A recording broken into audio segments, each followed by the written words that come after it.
Hello guys, I welcome you all again to my YouTube channel Komal Gupta and associate. आज का ये board जितना स्क्रिबल्ड है उसका टॉपिक उतना ही कॉमन टॉपिक और फुल ऑफ कंट्रोवर्सीज है। मैं जब भी कोर्ट में प्रोसीडिंग्स में जाती थी या जब भी कोर्ट अटेंड करने जाती थी या even during my law schools, मुझसे सबसे ज़्यादा डाउट यही पूछा जाता था कि मैं अपने ससुराल वालों से परेशान हूँ, मुझे क्या करना चाहिए, या हम अपनी बहू से परेशान हैं, हमें क्या करना चाहिए, हमारे साथ घर में घरेलू हिंसा होती है तो हमें क्या करना चाहिए। आज की ये वीडियो इसी टॉपिक को पूरी अच्छी तरीके से कवर करते हैं और ब्रीफ में है, तो इसको प्लीज एंड तक देखिएगा। बेसिकली डोमेस्टिक वायलेंस एक्ट एक स्पेशल लेजिस्लेशन एक्ट है। ये आपके प्रोटेक्शन में, विमेन की प्रोटेक्शन में बनाया गया है जो डोमेस्टिक वायलेंस से पीड़ित है, घरेलू हिंसा से पीड़ित है।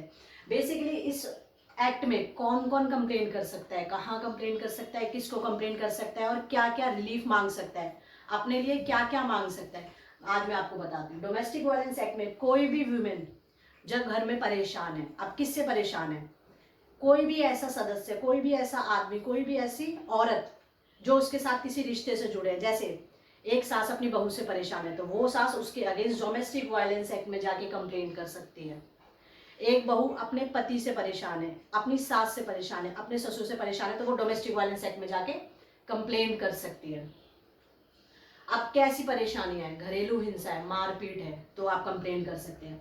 आपको वो लोग गलत बोलते हैं, वर्बल अब्यूज, इसमें डोमेस्टिक वायलेंस में सिर्फ मारपीट नहीं, verbal abuse, sexual abuse, emotional, economical, आपको खर्चा नहीं देते, आपकी बेसिक नीड्स पूरी नहीं होती है, तो आप इसकी कंप्लेंट प्रोटेक्शन ऑफिसर को कर सकते हैं। प्रोटेक्शन ऑफिसर कौन होता है, पहले मैंने आपको बताया कौन कौन कंप्लेंट कर सकता है। कोई भी mother in law, daughter in law, sister in law, कोई भी जाके कंप्लेन कर सकता है। सिस्टर इन लॉ अपनी भाभी के अगेंस्ट कंप्लेन कर सकती है अगर वो किसी भी तरीके का वायलेंस एक्ट आपके खिलाफ करती हैं।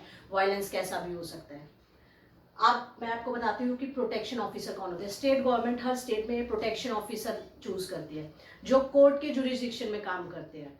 कोर्ट की जुरिस्डिक्शन में प्रोटेक्शन ऑफिसर काम करते हैं। अगर आप चाहें तो आप अपनी कंप्लेंट प्रोटेक्शन ऑफिसर को दे सकते हैं, मजिस्ट्रेट को दे सकते हैं, पुलिस ऑफिसर को दे सकते हैं।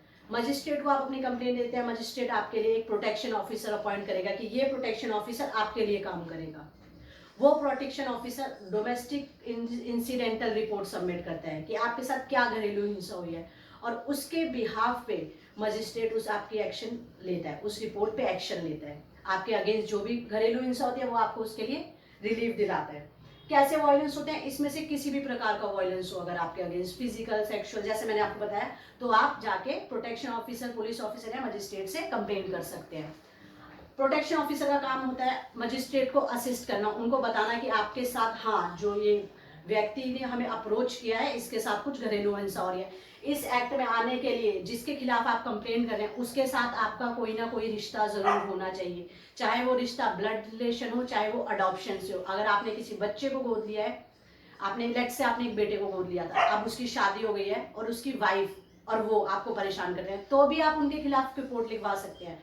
तो आपका रिश्ता होना बहुत जरूरी है। इसका नाम ही डोमेस्टिक, घरेलू कुछ रिश्ता होना चाहिए, चाहे वो ब्लड से हो चाहे वो अडॉप्शन से हो। अब इसमें एक कंडीशन जरूरी है, सिर्फ डोमेस्टिक वायलेंस होना, डोमेस्टिक रिलेशन होना चाहिए, संबंध होना चाहिए। अब आप किसके पास कंप्लेन करेंगे, प्रोटेक्शन ऑफिसर के पास करेंगे।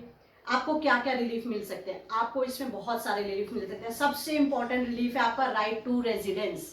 अब कई लोग सोचेंगे अगर हमने अपने बेटे के खिलाफ कंप्लेन करी, अगर मैंने अपने पति के खिलाफ कंप्लेन करी, वो मुझे घर से निकाल देंगे। तो आप ये बात बहुत ध्यान से समझ लीजिए, आपको उस घर से कोई नहीं निकाल सकता जब तक आप उनके साथ रिलेशन में है, डोमेस्टिक रिलेशन में है। जैसे आप उनके साथ रिलेशन में है, जैसे वाइफ है, डाइवोर्स हो गया तो आप क्लेम नहीं कर सकते ये राइट, लेकिन अगर आप अभी भी उनके साथ रिलेशन में है तो वो आपको घर से नहीं निकाल सकते। उसके लिए आप कोर्ट को अप्रोच कर सकते हो, कोर्ट ऑर्डर आपके ही फेवर में देगी, आपको कोई घर से नहीं निकाल सकता जब तक आपका बेटा आपको परेशान करता है, आपने कंप्लेंट दे दी, क्या वो आपको घर से निकाल सकता है कंप्लेंट देने के बाद उसे? नहीं, बिल्कुल नहीं, आप वहीं रह सकते हैं। सेकंड आता है right to protection. Protection officer आपको राइट टू प्रोटेक्शन देगा। Protection officer right to protection के लिए आपका लिए नियुक्त किया जाएगा कि इनके साथ और कोई घरेलू हिंसा उस घर में दोबारा ना हो, किसी भी प्रकार की घरेलू हिंसा। मॉनेटरी रिलीफ, आपको किसी भी तरीके के पैसे की जरूरत है। कंपनसेशन, आपके साथ कुछ भी कंपनसेट करना है, आपको कोई भी क्रुएलिटी हुई, आपके ऊपर इतना सारा वायलेंस हुआ है, फिजिकल वायलेंस हुआ है, मेडिकल एक्सपेंस चाहिए, तो वो आपको इसमें कवर किया जाएगा। तो बेसिकली पहले सुप्रीम कोर्ट में सिर्फ डॉटर इन लॉज, बहुएं जो है अपने ससुराल वालों के खिलाफ डोमेस्टिक वायलेंस में जाते थे, काफी सुप्रीम कोर्ट, हाई कोर्ट, हर जगह पे किसी भी कोर्ट में वो जाते थे। पर जब सुप्रीम कोर्ट ने नोटिस किया कि इस लॉ का, इस एक्ट का बहुत ज्यादा मिसयूज, अब्यूज होने लग गया है, गलत तरीके से औरतें यूज कर रहे हैं, तो उन्होंने क्या करा, सेक्शन 2A में ये अग्रीव्ड पर्सन और 2Q में अडल्ट मेल, मतलब अडल्ट मेल, पहले हम सिर्फ मेल के अगेंस्ट कंप्लेन कर सकते थे, सुप्रीम कोर्ट ने इसको वाइडर इंटरप्रिटेशन देते हुए यहाँ से मेल, अडल्ट मेल हटा दिया है। एक और बात बहुत जरूरी, अगर कोई जुवेनाइल 16 साल का, 17 साल का किसी औरत पे, अपनी माँ पे, अपनी बड़ी बहन, छोटी बहन, किसी भी औरत पे किसी भी प्रकार की घरेलू हिंसा करता है तो उसके खिलाफ यहाँ पे कंप्लेन की जा सकती है।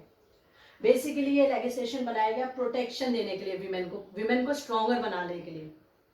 अब कोई भी विमेन हो सकती है, वो सास, बहू, नंद, कोई भी हो सकता है। अब जैसे अब डॉटर इन लॉ है, उनके पास और भी रेमेडीज अवेलेबल है, सिविल कोर्ट में अवेलेबल है, आप अंडर सेक्शन 13 डाइवोर्स क्लेम कर सकते हो। क्रिमिनल कोर्ट में आप अंडर सेक्शन 498 एक क्रुएलिटी, हस्बैंड और उसकी रिलेटिव्स के अगेंस्ट कर सकते हो। ये एक एडिशनल लेजिस्लेशन है, तो basically to cover all, to protect all the women. And dowry provision act तो आपको पता ही है, तो ये एक स्पेशल लेजिस्लेशन है जो सारी वीमेन के लिए बनाया गया है, जो डोमेस्टिक वायलेंस कहीं ना कहीं फेस करती है, हिंसा से पीड़ित है, ये उसके बचाव में ये एक्ट बनाया गया है। अगर आप किसी भी ऐसे औरत को जानते हैं जो घरेलू हिंसा से पीड़ित है और वो कोई भी कानूनी सलाहकार अफोर्ड नहीं कर सकते हैं, तो आप नीचे डिस्क्रिप्शन में दिया हुआ हमारा नंबर उनको दे सकते हैं, हम फ्री लीगल एडवाइस उनको प्रोवाइड करवाएंगे। Guys, do support and like this initiative. Subscribe this channel. Thank you.